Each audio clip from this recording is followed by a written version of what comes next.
This vehicle is having a misfiring issue. Let me use the OBD to check the misfiring count on which cylinder.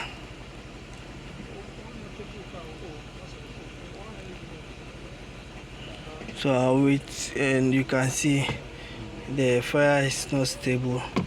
So, oh no, let me go to DTC and see if I'll find any misfiring code in the system.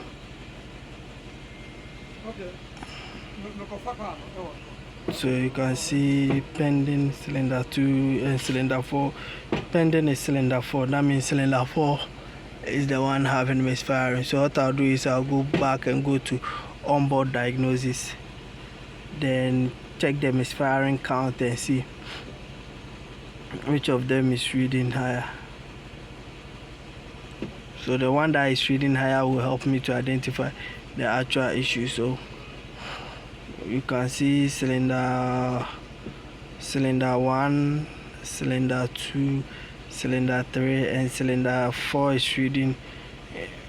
That means cylinder 4 is missing badly. So let me check if it is from the ignition coil or if it is from the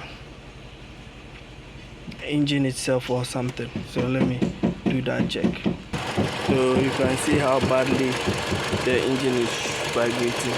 So what I'll do is I'll use my hand scope to see if I'll be able to identify the exact cylinder missing. So now what I'll do is I'll start from cylinder 1 and see if I'll get the right, but I've already pinned it and you can see that I'm getting the right waveform. So let me turn channel 1 on. Let me turn it on and let me check the time base. It's okay. So let me add this one to it and see if there will be any change, which will tell me that the ignition coil is working. So let me add it up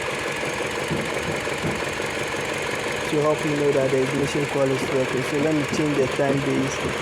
So this time base will go to, so that I'll get it big enough. So let me see.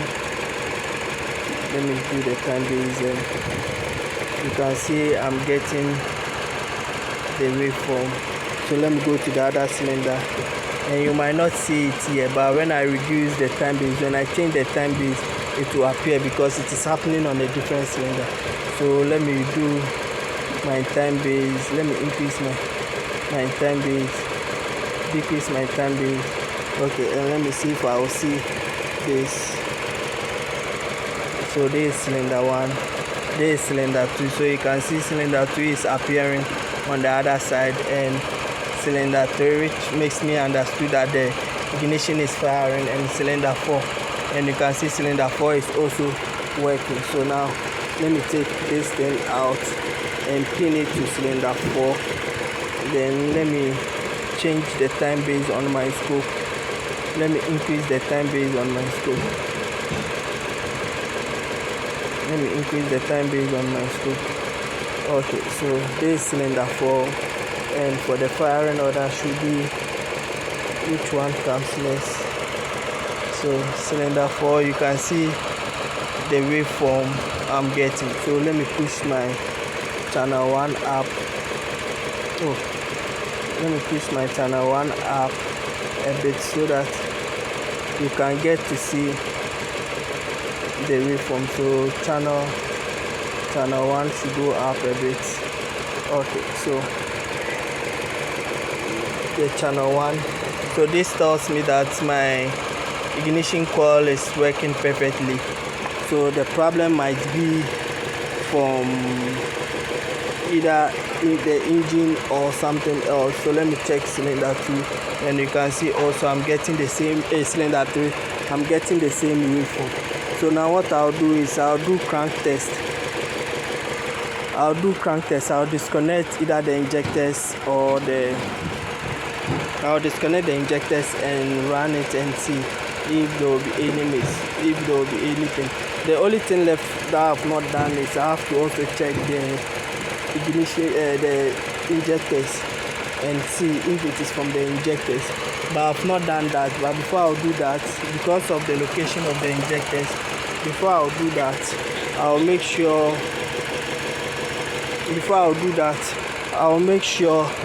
that I've done the crank test, because that one is not difficult to do.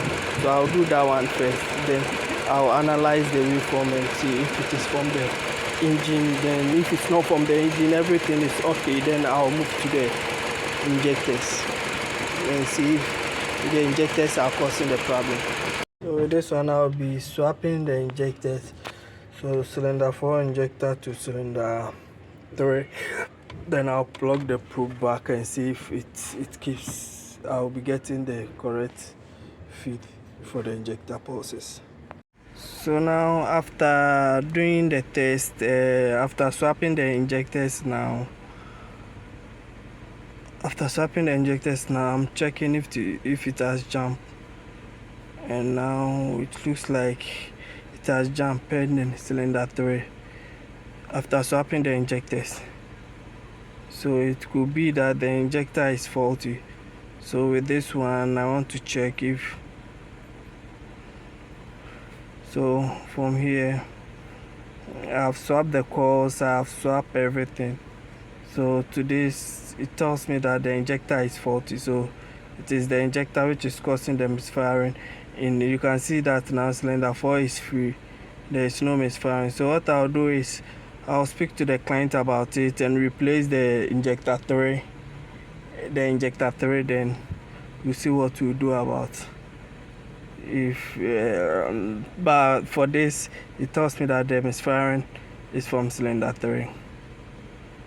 So that means the injector is faulty. The injector is the one causing the fault code. It's causing the misfiring. Thank you for watching. Subscribe to my channel for more videos. So I'll speak with the client, and if he gives me the go ahead to change it, I'll continue the video.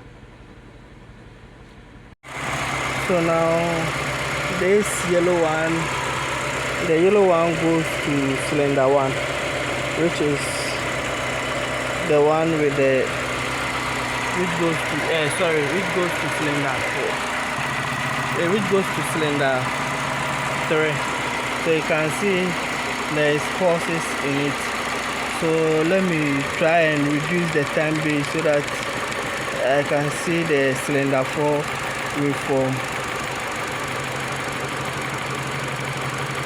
So now you can see the cylinder 4. You can see the cylinder 4 waveform.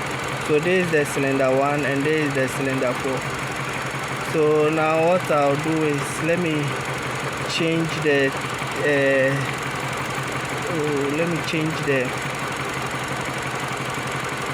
voltage in cylinder. Let me change in channel 2. So now the voltage are matching. Let me bring it down a bit to match. So now the voltage are matching, and you can see cylinder 4 and cylinder 2, but it looks like cylinder 4 is opening more than cylinder 4 is opening more than cylinder 3, and now the misfiring has jumped to cylinder 3. Although the spark is working, it doesn't mean the injector is correct. So I'll speak to the client and we will replace the injector also. So this tells me that the injector is working, but it's still misfiring. You can see it's still misfiring. So what I'll do now is I'll call it a day and speak to the client. When it's ready for us to change the injector, then I'll change the injector and see if I'll get the same waveform. Thank you for watching. Subscribe to my channel for more videos. So when you go to the DME and go to live data and go to misfiring, now the misfiring has jumped to cylinder 3 and it is still there. So I'll speak to the client and change the injector.